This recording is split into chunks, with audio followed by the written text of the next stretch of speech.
Well, seems like I've been called to another tournament. Very well, I'm gonna do this one. However, it's going to be a bit different than usual.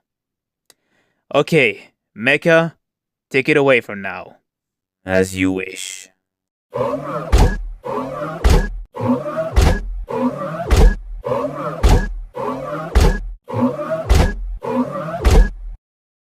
Greetings everyone, and welcome to this very first video of the new year of 2026. As you may have noticed, things are a bit different than usual. Actually, hold on. Let me do some modification since I don't think you can hear me right now.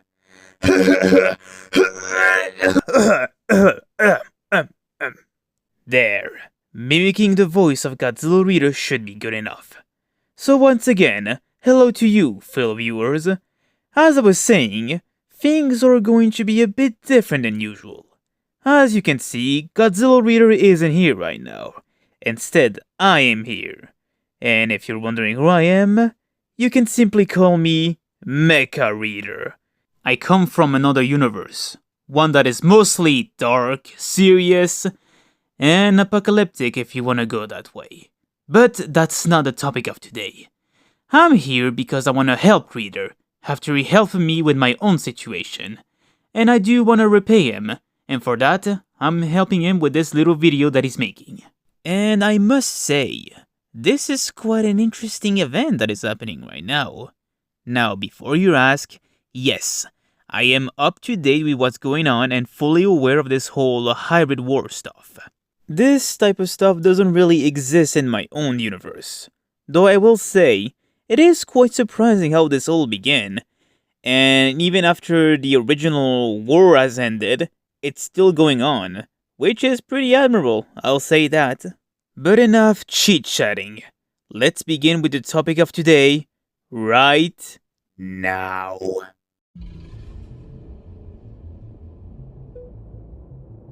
So, the Great Hybrid Tournament. The next entry of the Great Hybrid War saga. This tournament is presented by the YouTuber Valis Dreadmere. You're probably aware of this person already, as he did create the Squid Hybrid Pike and the Dinosuchus Hybrid Richter. Well, he's decided to make his own hybrid tournament, although this one is more unique, I'll say, as it does have some differences compared to the original Great Hybrid War and the Sky Hybrid War.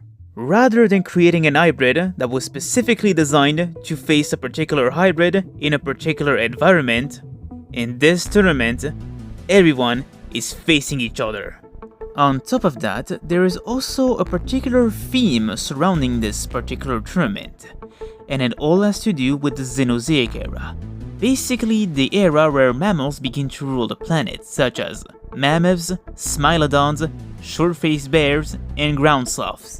So that means that for your main genome, you have to use an animal from that particular era, and no dinosaurs is allowed to use in the tournament. Well, not quite. You can still use dinosaurs for your contributors, but you can only use up to 2 dinosaurs, and that's it. For a more detailed explanation on how this tournament works and the rules as well, I would recommend checking out Valis' channel to watch the video where he talks about the tournament itself, and also the post that he makes in regards of the rules. Now, here's the thing. As it turns out, Reader actually has been summoned by Valis to participate in this tournament, and Reader, after doing some thoughts, decided that he will participate in the tournament and even went ahead to create a new hybrid for the tournament. Unfortunately, this new hybrid was short-lived, as Reader made a discovery that basically prevented him from even sending this hybrid to the tournament. To put it simply, Reader has discovered that a lot of people are mostly using the more larger specimens from the Cenozoic era. And in terms of strategy, it's not really a bad one, as I believe we can all agree that the most powerful animals to ever exist in that era were the large animals such as mammoths, paleoloxodont, and ground sloths. However, This means that the new hybrid that the reader created just wouldn't be an excellent opponent for all of these other hybrids, especially when it's not even a big hybrid. Reader's new hybrid has a length of 6 meters and a height of 1.5 meters. So this means that the new hybrid is almost or about the same height as a big cat. Although, would that even be useful in this type of situation? Now, I know what you must be wondering right now. Can we send a pack instead? And while it is allowed for this tournament to essentially send a team composed of 5 members of the same species, truthfully, I don't think this new hybrid, even in a pack of 5, would be strong enough to take down large hybrids whose main genome is literally Paleoloxodont, who is the largest elephant to ever exist. So, if the new hybrid isn't worthy enough to face off against much larger opponents, what is the other solution?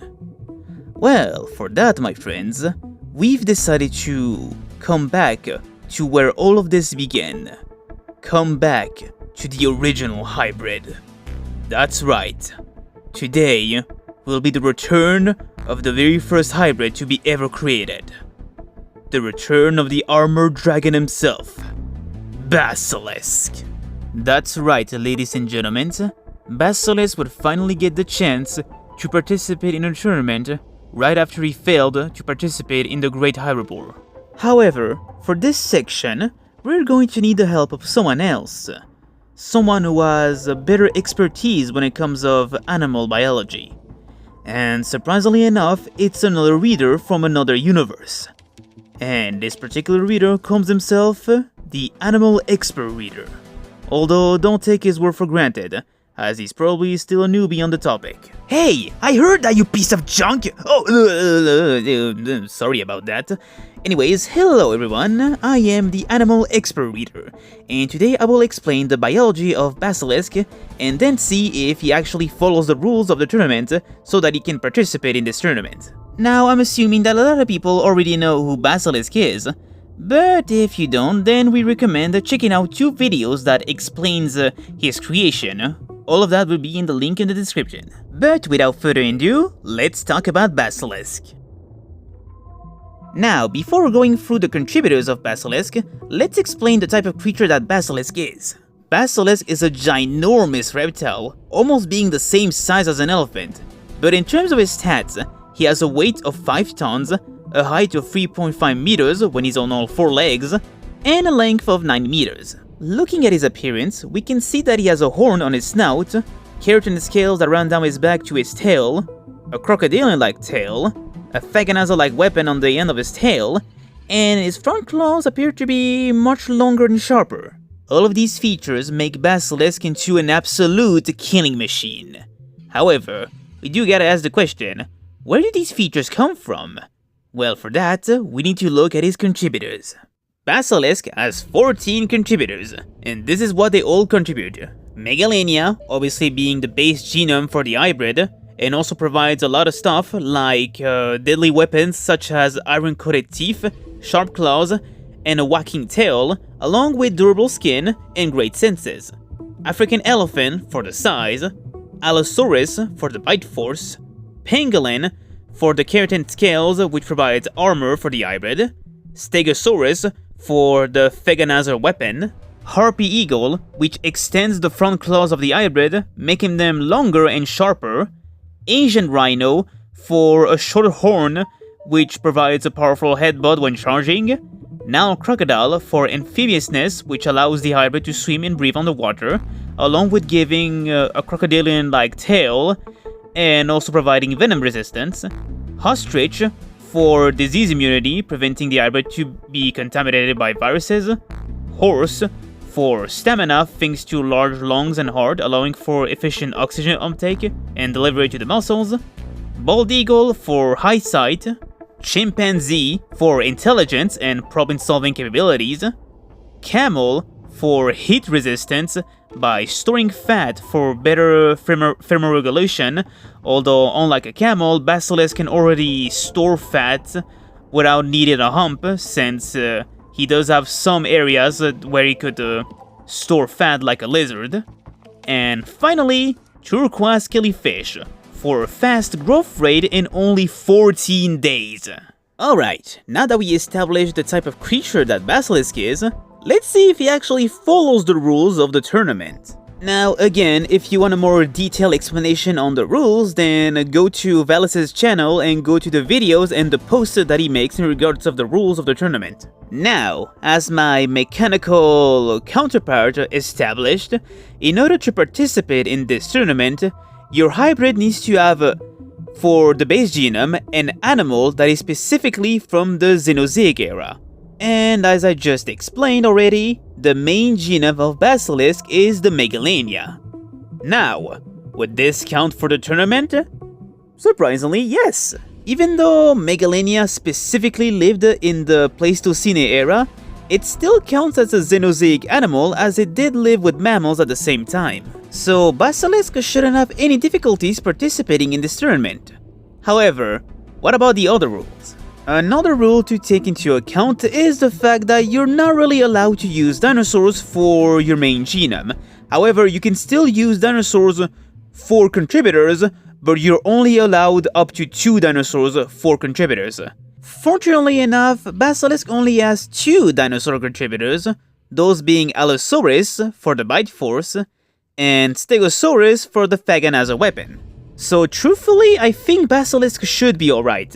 His main genome is indeed an animal from the Cenozoic era, he only has 2 dinosaurs for contributors, and in terms of the contributors, he only has 14 contributors, because another rule that also needs to be taken into account is the fact that at maximum you're only allowed 15 contributors for your hybrid, and not more than 15.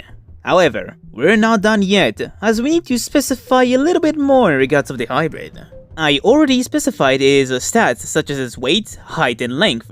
However, we need to specify a little bit more in terms of his bite force, running speed, and the habitat where he would be more comfortable to live in. So this is what I could find in terms of the bite force of Megalania and the Allosaurus.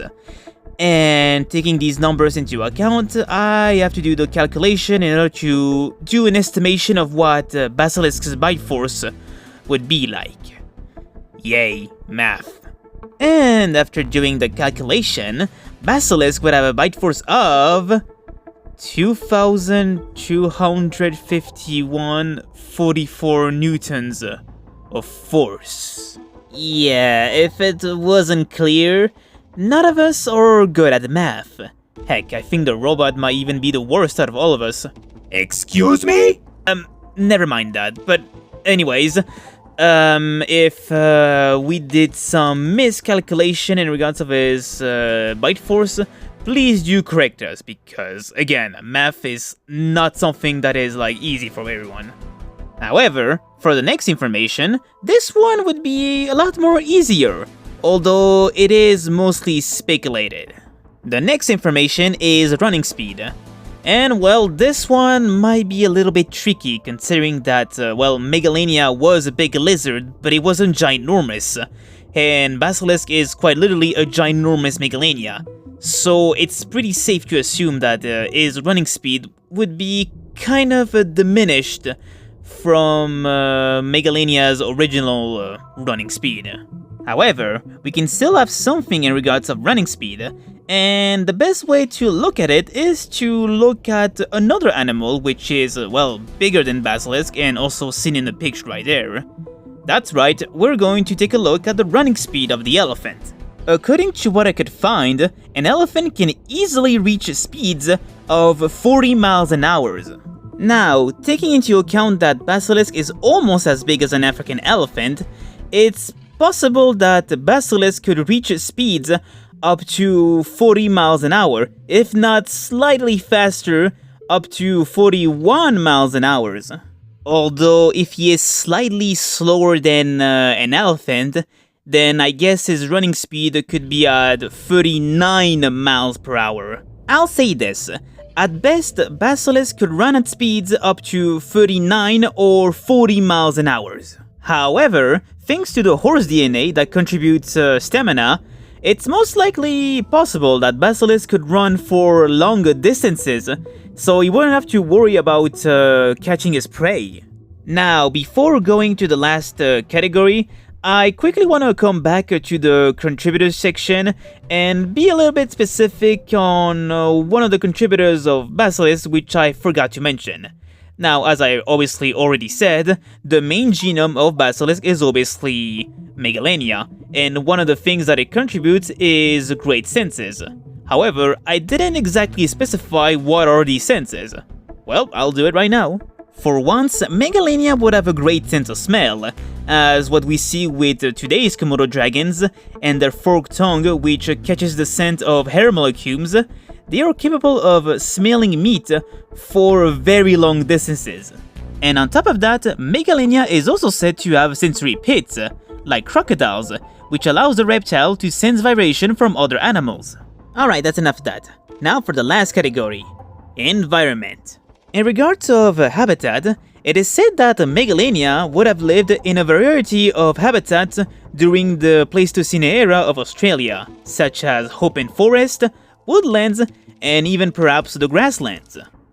Well, out of all of these habitats, there's only one that would be more fitting for Basilisk, and that is the grasslands. The reason as to why this habitat works better is very simple. Given that Basilisk is a huge lizard, he would need a lot of space, and the grasslands are pretty efficient to giving Basilisk enough space, given that it's a huge open plain that basically would leave a lot of room for Basilisk to walk around. And unlike the open forest or the woodlands, this place doesn't have a lot of trees, so it wouldn't be all that difficult for Basilisk to walk around. Heck, I can say the same thing for another habitat, the African savanna. This one is also a large open plain with not a lot of trees to block the way of large animals such as elephants. This one could also be a perfect habitat for Basilisk. So, in other words, Basilisk would thrive better in open habitats, such as the Australian grasslands and the African savanna. And he would also be able to tolerate hot temperatures, since, well, he is a reptile, so cold-blooded would definitely help him on that. But he also has the camel DNA to store fat for thermoregulation in terms of that. And I think we're done. I think we said everything we needed to say in regards of the hybrid. Whew, well, that was a long ride, but it was worth it at the end. So yeah, I believe that we said everything we needed to say in regards of the topic of this video. And my voice returned back into a robot. Great. Oh, come on, it's not that bad. You think? Cause sometimes I wonder if people even understand what I'm saying right now. Thanks for the help, guys. I'll take it from here. Hello everyone, it's me, the Godzilla Reader, the actual one. And yeah, today was quite of an unusual day since yeah, I didn't even do this video. It was literally two versions of myself from another universe that did the video. And as much as I want to explain how that happened, the story on that is quite complex. So I'll have to talk about it another time. Instead, I'll just talk about, well, what just happened in this video, of course. So basically, yeah, I was summoned by Valis to participate in this tournament that he created. And after watching the video, I was actually pretty intrigued and interested in what Valis was basically cooking right there. And actually, I was considering participating in the tournament. However, there was a bit of a problem, back then at least. And basically that problem was that I basically finished my hybrid collection. And by that I mean the rabbit hybrid, the orca hybrid, and the condor hybrid are basically finished in terms of contributors and designs. And after finishing their designs and contributors, which by the way, shout out to Lego Monstrous Rex for actually helping out with the designs of the condor and the orca hybrid. But yeah, after I finished all designs, I actually didn't think of participating to another tournament because at that point I was basically done with creating hybrids. But honestly, don't take that statement literal because even when I think that I'm done creating hybrids, or that I think that I don't have more ideas for creating hybrids, in the end I still have more ideas, and guess what? I'm still gonna keep creating hybrids. Will there be for other tournaments? Probably not, but I'm still gonna create them for the heck of it. And that was actually the original idea when I actually created a new hybrid for this tournament. This new hybrid would have been a combination of stamina and teamwork, and that was the idea behind this new hybrid, who was originally going to participate in the tournament, but as it was stated in the video, too many people are mostly choosing the more larger mammalian creatures of the Xenozoic and using them for their main genome. And yeah, I don't think this new hybrid would have been efficient against them. So in the end, the new hybrid just didn't make the cut, and I had to go for another solution. And that other solution would be to reuse another hybrid that I already had in my collection. And fortunately enough, the hybrid that was perfect to participate in this tournament was none other than Basilisk. As you already know, Basilisk was originally meant to fight the Indominus 2.0. And well, that went nowhere because the submission got completely ignored at the end. However, when this new tournament came up, and I had no idea what to send, since again, the new hybrid that I created wasn't perfect enough to face off against large mammalian hybrids, I decided to go and give Basilisk another shot to actually participate in this tournament. Honestly, I think it's a brilliant idea to actually give Basilisk another shot because, again, like I just said, he was originally going to fight the Indominus 2.0, but he got nowhere. In fact, he received nothing from the Great Hybrid War tournament. But here, he would have a much higher chance of actually participating since, well, for once, his main genome is literally a creature that is from the Xenozoic era. And I think it would be very interesting to see how Basilisk would fare against other people's hybrids. And also another reason that I decided to go for Basilisk, which was originally going to be the original purpose for the new hybrid, but now it's being taken by Basilisk. And it's in regards of Megalania's appearance in the third season of Prehistoric Planet Ice Age. To put it simply, and also not to spoil a lot, because it's possible that some people may have not watched Prehistoric Planet Ice Age, I honestly am not a fan of how Megalania was utilized in that series. So for that, Basilisk will represent Megalania and give it the respect that Prehistoric Planet Ice Age didn't really give it. And that's pretty much all I've got to say. And yeah, I don't think I got more to say. I guess the only thing I could say is that I hope that I followed the rules correctly of this new tournament, and I hope that Basilisk actually manages to participate. I want to give a huge shout out to Velas Dredmir for, well, obviously creating this tournament, and gotta say, this new tournament that you created, man, is really cool. It's super unique at the same time, especially since it's based on like the Xenozoic era, which yeah, that definitely is an interesting turn to take the Hybrid War. And I hope you're doing alright at the same time, because given what I saw from the video, yikes. So yeah, go to his channel, subscribe to him, watch his videos. This guy makes great content. And I also want to give a shout out to Lego Monstrous Rex for making that art that I showed during the video, and another one that we'll show later, which are in regards of Basilisk, and that are super amazing. Like, great work, man. Honestly, this is probably the best, I guess, fan art. Well, I don't know, I'll go so far as saying fan art, but like the best art that is focused around my hybrid. Like, awesome work, man.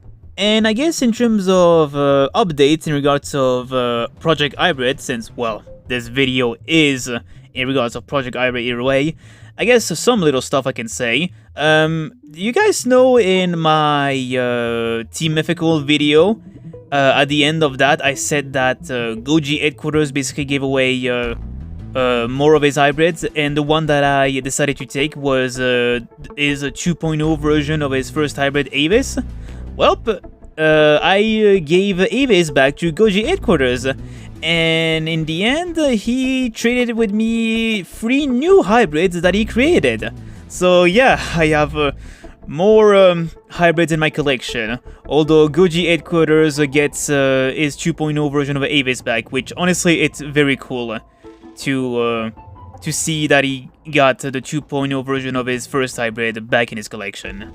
As for the new hybrid, yeah, I gotta think on something.